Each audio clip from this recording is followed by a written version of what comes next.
ব্যাপকভাবে কারচুপির মাধ্যমে ডাকসু নির্বাচন তারা ইলেকশন ইঞ্জিনিয়ারিং করে তারা জয়লাভ করেছে, কিন্তু সাধারণ প্রত্যেকটি প্যানেল কিন্তু এটার বিরুদ্ধে অবস্থান নিয়েছে। সেটা আপনার এনসিপির যে প্যানেল সেটা বলেন, আপনার স্বতন্ত্র প্যানেল বলেন, উমামা ফাতেমা দাঁড়িয়েছে যে প্যানেল থেকে সেটা বলেন, প্রত্যেকেই এটাকে তীব্র ঘৃণাভরে প্রত্যাখ্যান করেছে নির্বাচনকে। আমরা মনে করি ভিসি এবং প্রক্টর জামাতিকরণের মাধ্যমে এই পুরো নির্বাচনকে কলুষিত করেছে। 5 আগস্টের পরে বাংলাদেশের এই নির্বাচনে সারা বাংলাদেশের মানুষ তাকিয়েছিল। আমি মনে করি একটি কলঙ্কিত অধ্যায় রচনা করেছে। গতকালকে জাকসুতো তারা একই কাজ করার চেষ্টা করেছে, ছাত্রদল নির্বাচন বর্জন করেছে। আপনি দেখেছেন দুটো নির্বাচনের মধ্যে আমরা কিন্তু কোনো রকম বিশৃঙ্খলার মধ্যে যাই নাই ছাত্রদল। আমরা জনগণকে নিয়ে এগিয়ে যেতে চাই।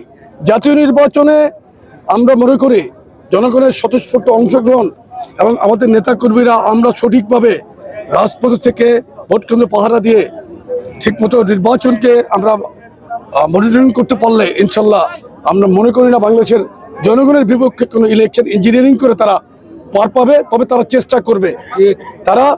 তারা এই দুটো নির্বাচনে প্রমাণিত হয়েছে ইলেকশন ইঞ্জিনিয়ারিংয়ে শেখ হাসিনাকে তারা পরাজিত করেছে। ইঞ্জিনিয়ারিংয়ের ক্ষেত্রে ইলেকশন ইঞ্জিনিয়ারিংয়ে তারা চমৎকারভাবে অপচেষ্টা করে তারা আপাতত সফলকাম হয়েছে। কিন্তু আমি মনে করি ছাত্র সমাজ, ঢাকা বিশ্ববিদ্যালয়ে একসময় ছাত্র সমাজ তারা একতাবদ্ধ হয়ে এই সাম্প্রদায়িক মঞ্চের বিরুদ্ধে তারা ইনশাল্লাহ মাঠে থাকবে।